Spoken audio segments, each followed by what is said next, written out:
What is known to be the greatest day in motorsports on Memorial Day weekend ends up being a disappointment thanks to Mother Nature.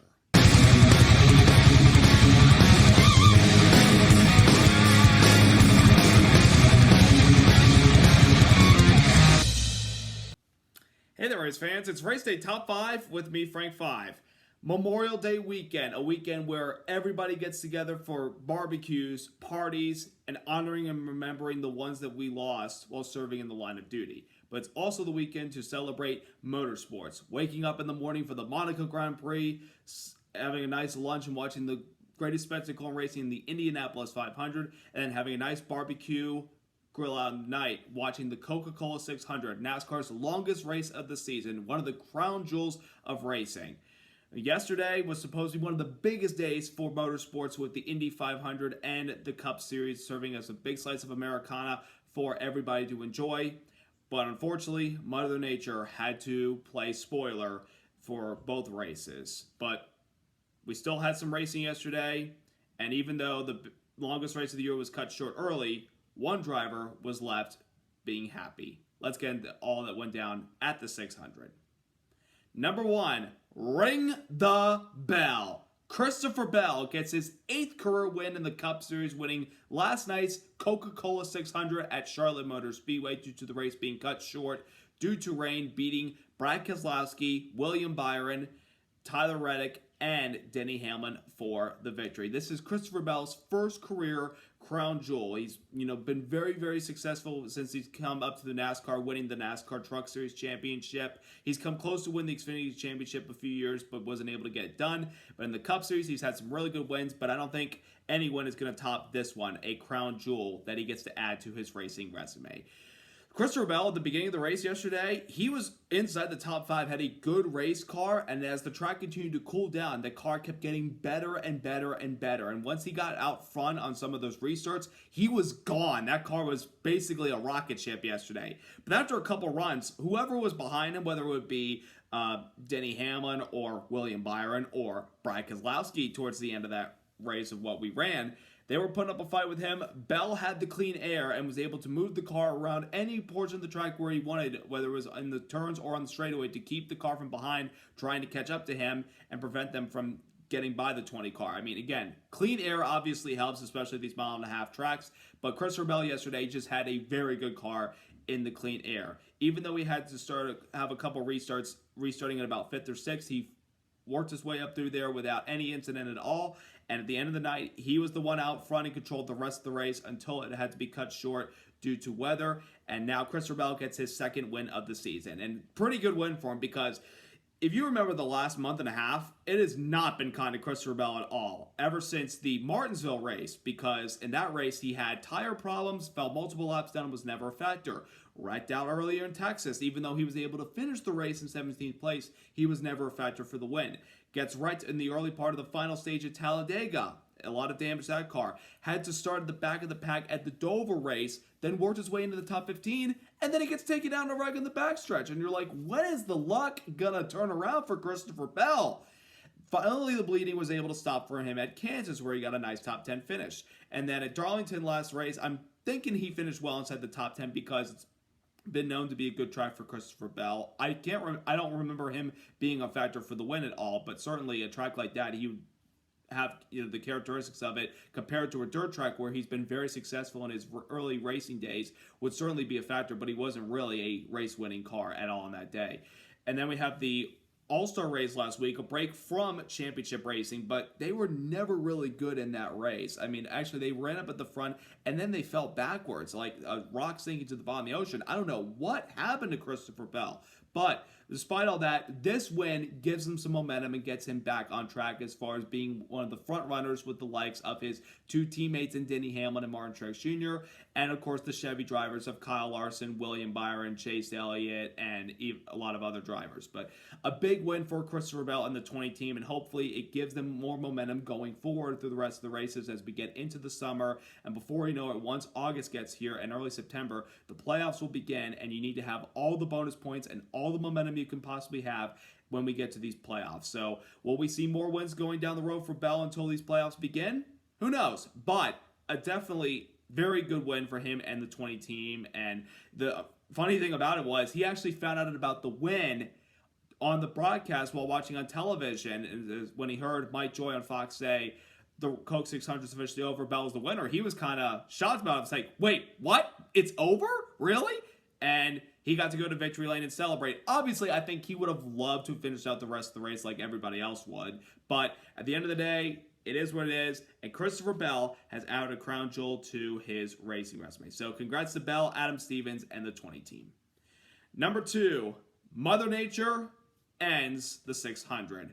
Mother Nature was quite the party pooper yesterday for everybody, not just with the Coke 600, but the Indy 500. And I'll get to the Indy 500 in a moment. But with the Coke 600, entering the day, everybody, under the hot, humid conditions that we had, we expected to hopefully get the entire race in. But in this time of the year, when it gets hot and humid, especially down here in the south, you would expect some of those pop-up showers or sometimes large booming storms rolling in from the western part of the country, moving over into the east coast and the southeast, and would play a havoc on affecting how we would be able to get the rest of the race in. Well, we got a lot of the laps in last night. We got past the halfway point, and then when we got to lap 246, the rain came and we had a lightning strike within 8 miles of the racetrack. And of course, the rules are for NASCAR that when a lightning strike happens, you officially throw the caution and you have to bring all the cars down pit road, and you have to wait for about half an hour before the lightning can move away out of the 8-mile radius of the track, and therefore we would try to get it back going. But we also had a lot of rain in that area with the lightning, and it was just raining cats and dogs left and right all around. I know that because I was at the race last night. I mean, it's a great event to go to. It's my second time ever doing it, and I was able to do it on the day it was supposed to be, unlike last year when it was postponed to a Monday, even though we got the full distance in last year. I was hoping to get the full distance in on a Sunday night before Memorial Day, but unfortunately, again, Mother Nature arrived at the worst possible time.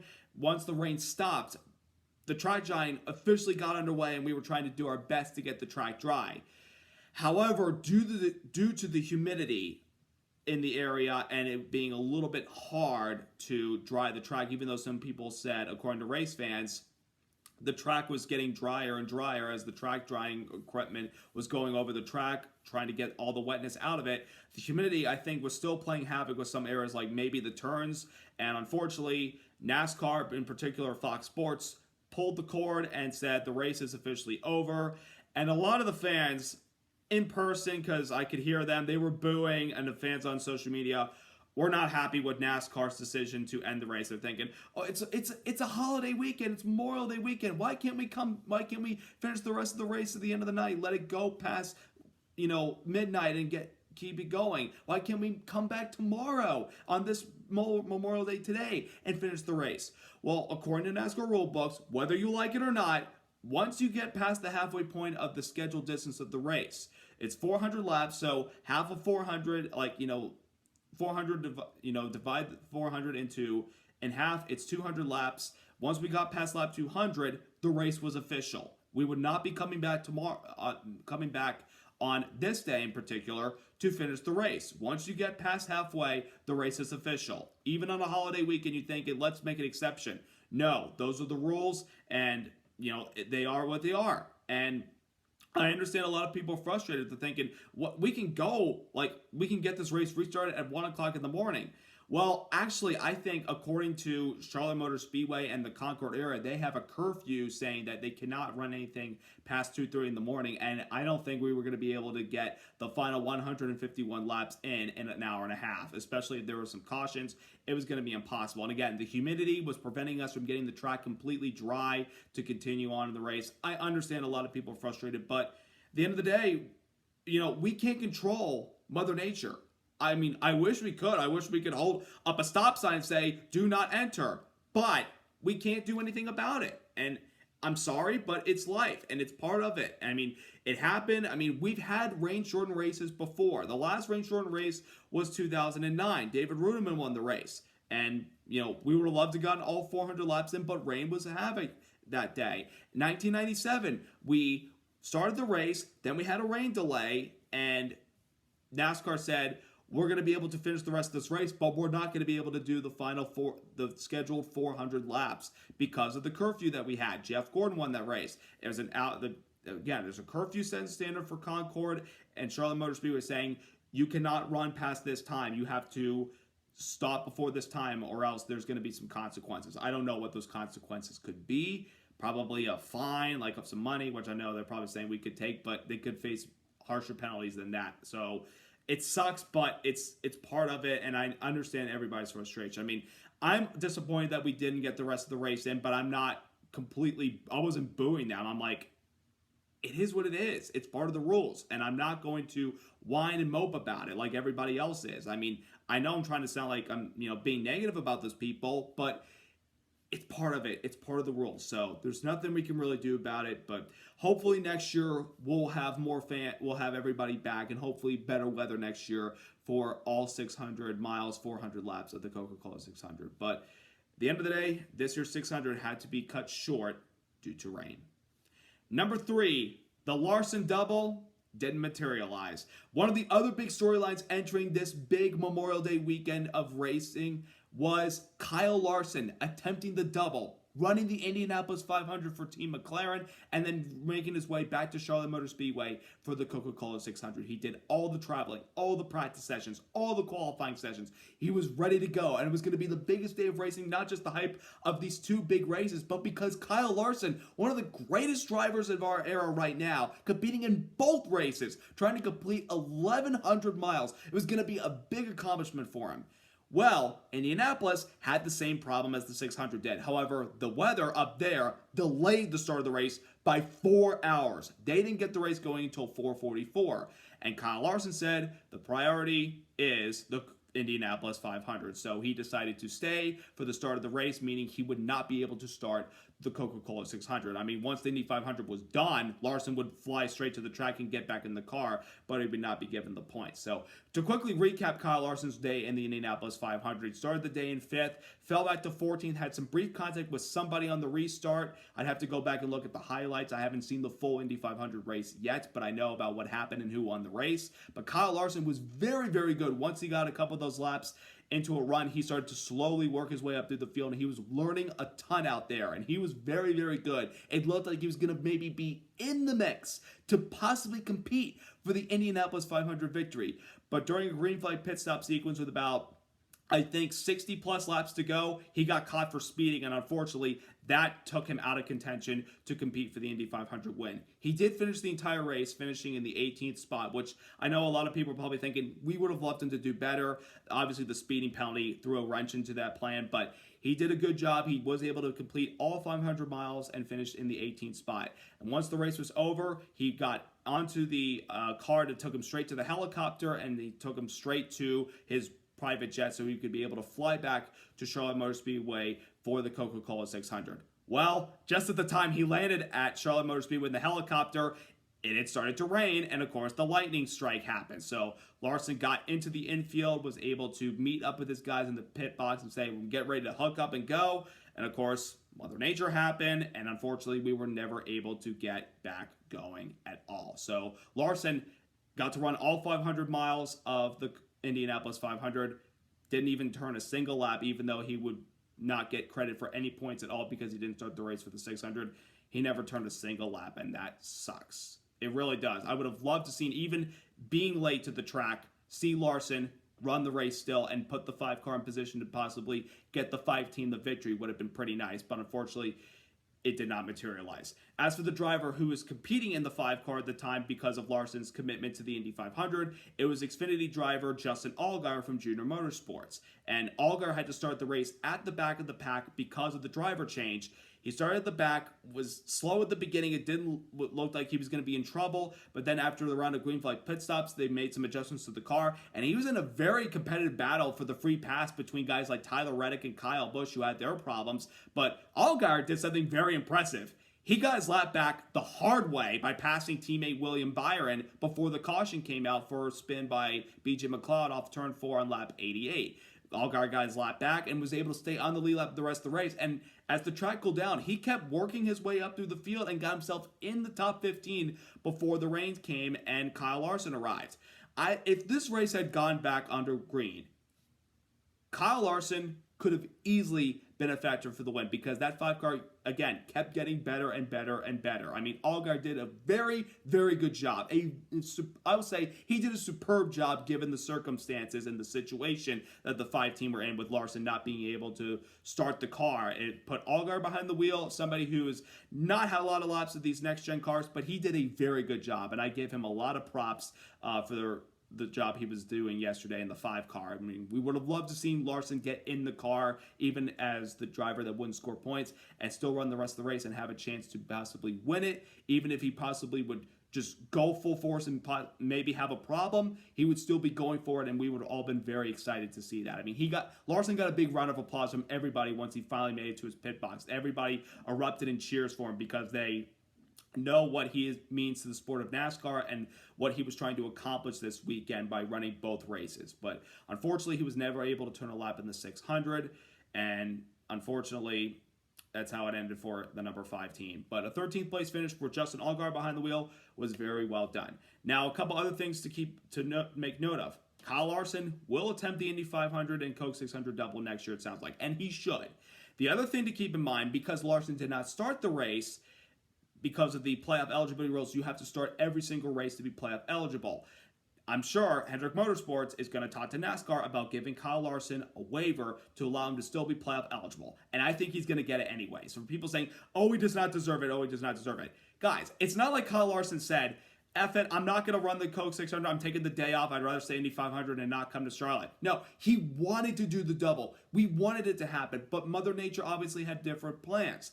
And we got the Indy 500 started 4 hours later than we were supposed to, and Larson arrived at the track hours later than he was supposed to because of Mother Nature. But it's not like he wanted to take the day off and not run the 600 at all. He wanted to run both races. He should still get a waiver to be playoff eligible, and he will definitely get it, and he'll be in the championship mix at the end of the season, guaranteed. So it sucks that the double was not able to fully materialize this year for Kyle Larson, but I think next year if he does it again, it will do it for him. So a relatively historic weekend was supposed to be for Larson, kind of had a different outcome. Number 4, some of our contenders had some really good runs last night despite some adversity, and some of those drivers are 2 former champs, and one of our young up-and-coming stars in the series. Brad Keselowski finishing in 2nd place, Tyler Reddick finishing in 4th place, and Denny Hamlin finishing in 5th place. Kicking it off with Brad Keselowski, who was the most recent winner in a points race at Darlington a few weeks ago. He started 30th in the race. They didn't qualify well, but Brad said, don't worry, I don't plan on being back there for long. My car is going to be very, very good when we get this race started, and I'm going to be heading straight to the front. And lo and behold, that was true. The 6 car took a while for him. He got inside the top 15 by the end of stage number 1. And we get to stage 2. He found himself in the top 10. And at the end of that stage, he was in the top 5 and competing up front for the lead. And he was hounding Christopher Bell those final laps of the race that we were, running until Mother Nature came. Brad Keselowski was giving it everything he had. He said he needed at least 10 more laps to have a shot at possibly getting by Christopher Bell before the rain came. Obviously, the lightning strike threw a wrench into that plan for Keselowski, and it ultimately ends up being a 2nd place finish for him. But still a very good result for him off the win at Darlington, and he has been lately one of the best forward-running drivers, particularly the whole RFK organization in general. So nice job by Brad Keselowski, our former 600 winner from the year 2020. Then we go to Tyler Reddick, who was supposed to start this race inside the top 10, but he had to drop to the rear of the field and serve a pass-through at the start of the race because of a post-qualifying infraction, which, they tampered with the body or something, and they weren't allowed to do that. And NASCAR said, you're going to have to drop to the rear of the field, and you will have to serve a pass-through penalty. So once the green flag dropped, and after they were coming off of 4 to complete lap 1, Reddick came down pit road and served his pass-through penalty. But thankfully, because of how good that car was, he was able to stay up in front of leader Ty Gibbs for a good amount of laps until we had green flag pit stops. Reddick found himself a lap down because he pitted a few laps later than everybody else, but he was in a fierce battle, as I talked about with the 5 car with Justin Allgaier driving. Him, Reddick, and Kyle Busch and a few others were in a dogfight for that free pass spot and racing around the leaders at that time. I mean, there was a battle for the lead and the free pass going on at the same time. Reddick, unfortunately, was not able to be the first car lap down, but because of how many laps there were left in the stage, when all the lead lap cars came down and pitted again, Reddick was one of the many cars that stayed out to take the wave round. He got his lap back, and he slowly, methodically worked his way back up through the field and got to 10th place at the end of stage 2. And by the time we got into stage number 3, he found himself inside the top 5. And I'm like, Reddick's coming. He's going to be a factor. And of course, obviously, the rain. But I guarantee you, not only would, some of these stars that were starting to make their march up towards the front be factors like Larson if he got back in the 5 car, and Brad Keselowski the way he was hounding Christopher Bell, Tyler Reddick was going to be a part of the story to try to win this race as well. That 45 car was just as good. If not, maybe, who knows if he got out front in the clean air as the race leader. He could have been the guy to beat last night. But a good recovery from the bad start with the starting the race at the back and having to serve the pass through. Reddick getting to the top 5 is a pretty nice accomplishment. And then Denny Hamlin, the man who won this race 2 years ago, the first Coke 600 win with the next-gen car, he was in the top 5 a lot of yesterday. Again, a lot of the Toyota cars were very, very strong. Bell, Hamlin, Martin Truex Jr., Ty Gibbs off of his first pole. Bubba Wallace was also up there as well. Hamlin was very, very good for a lot of the race. But one thing that kind of, I think, kept him from winning the race was his pit stops. And not necessarily the pit crew, it was the pit box that Denny Hamlin was in, because he was pitted behind Chris Buescher, who came in at an angle, and Hamlin was not happy on the radio in a lot of those stops because of the angle Buescher was coming in, and Hamlin had to go take a sharper edge out, leaving his pit box, and he lost spots in the process.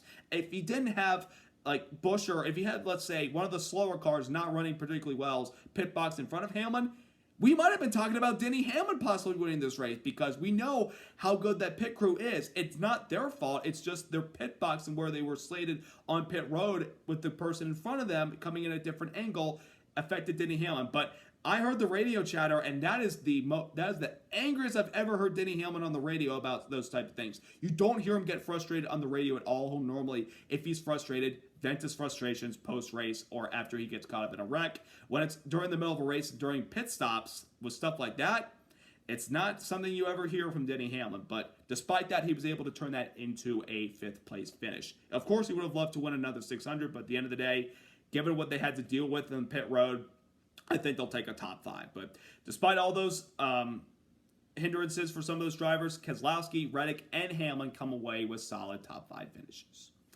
And number 5, the racing. Aside from Mother Nature obviously putting an end to the race with the rain and the humidity, preventing us from drying the track completely, from someone who was obviously at the race yesterday, I thought the racing was very, very good. Obviously, the driver out front, when you have that clean air, obviously you're going to kind of dictate the race unless if somehow your car begins to fade and somebody else behind you starts to pick it up. But the racing in general yesterday, some of the battles that we had, of course, on the restarts, they're 3 and 4 wide a lot of the time in the turns and on the backstretch and on the front stretch. It was very, very entertaining to watch, especially as the track cooled down. I think the intensity began to ramp up, especially with the weather looming. Everybody was on the edge of their seat. I think everybody was giving everything they had. There were some good battles out there. Of course, as I've talked about in the middle of stage 1 after the green flag pit stops, the battle for the lead between William Byron and Ty Gibbs with other guys around him fighting to be the first car lap down or at least get their lap back the hard way, and Allgaier, Reddick, and Kyle Busch, and Ricky Stenhouse Jr. and Jimmy Johnson, that was a lot of fun to watch. I was on the edge of my seat thinking, who's going to take the lead of the race? And more importantly, who's going to get in the free pass spot or maybe get their lap back the hard way? It was so much fun to watch. And, again, the restarts at the 600, especially with these next-gen cars, is very, very entertaining. And even when we got a little bit of some long runs, there were some good battles going out there for guys to write themselves into the top 10, guys trying to fight to stay on the lead lap. It was some good battles out there. I mean, the first 2 years of this next-gen car, the Coke 600, pretty much revived the glory and the passion and the importance, the significance of this race, because the couple of years that we had prior to it, aside from the 2019 race probably, the racing in the Coke 600 was just kind of, it was not the best racing like we used to see in the late 90s, early 2000s. Those races were very, very entertaining, but the races in the later part of the 2010s, aside from 2019 again, were not really that much fun to watch. But once we introduced this next-gen car in 2022, the racing in the 600 has just been outstanding. And of course, even last year when it was postponed to Monday, we had some good racing. And up until the rain last night, like, we didn't have that climax moment. But the climax probably would have been Larson late to the track, but still gives the 5 car a chance to win the race versus Bell, Reddick, Keselowski, Byron, Hamlin, Gibbs, Elliott, whoever was at the front of the race last night. It was going to be a battle and a fun one to watch. Again, aside from Mother Nature ending the race, I thoroughly enjoyed the racing last night, and I thought a lot of people at home said, aside from weather, the racing was very, very fun to watch. So hopefully next year we'll have the full distance to enjoy this type of racing on Memorial Day weekend.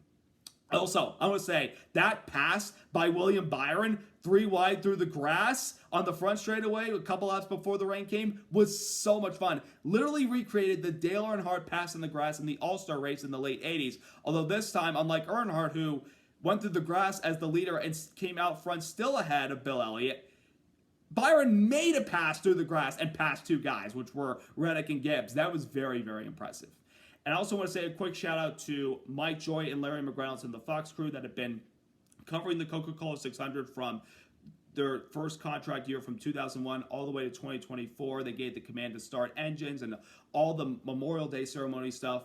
Pre-race was so much fun, and it's one of the most iconic, pre-race ceremonies that we have in NASCAR, aside from the Daytona 500, of course, with honoring all the military members with the 21-gun salute, taps, amazing grace on the bagpipes. It's just amazing ceremony stuff. And, of course, Mike Joy and Larry McReynolds and the Fox crew that gave the command to start engines. This was Fox's final Coca-Cola 600 broadcast, as next year they will be shifting to Amazon Prime as the new home for the Coca-Cola 600, which kind of sucks, to see the Fox era on the 600 end like that, but I still thank them for the memories, and they did deliver some good races during their tenure on Fox with the 600. Now that the 600 and Memorial Day weekend are officially done, we are off to the Midwest, and we're headed to Madison, Illinois, at Gateway Motorsports Park. We're going to see some entertaining racing on that 1.25-mile track. Last couple years, it's been either Joey Logano or Kyle Busch, the 2 guys to beat at that track, and both were victorious. Now, hopefully this year we don't have a lightning delay like we did last year, but I hope we have some fairly entertaining racing on this track with the long straightaways or like drag strips, like NHRA style, and those tight corners. We'll see who's going to come out on top and be victorious next week. Will it be a new winner aside from Logano or Kyle Busch? Will it possibly be a Martin Truex Jr. who's still yet to break through to victory lane? Or will it be Kyle Larson, who will hopefully make up for not running the 600 yesterday and get to victory lane next week? We shall see. But I hope you all have a wonderful rest of your Memorial Day. I hope you all had a good Memorial Day weekend in general and survived the weather and had a good time with family and friends. And of course, on this Memorial Day, what's most important is that we honor and remember the men and women who we lost in the line of duty, the sacrifices that they made to defend our country. We honor and we remember you. We will never ever forget you, and we thank you for your service. Other than that, have a wonderful rest of your Memorial Day, everybody. Subscribe, like, and congrats once again to Christopher Bell on winning the Coca-Cola 600. Have a good night, everybody. Let's go racing.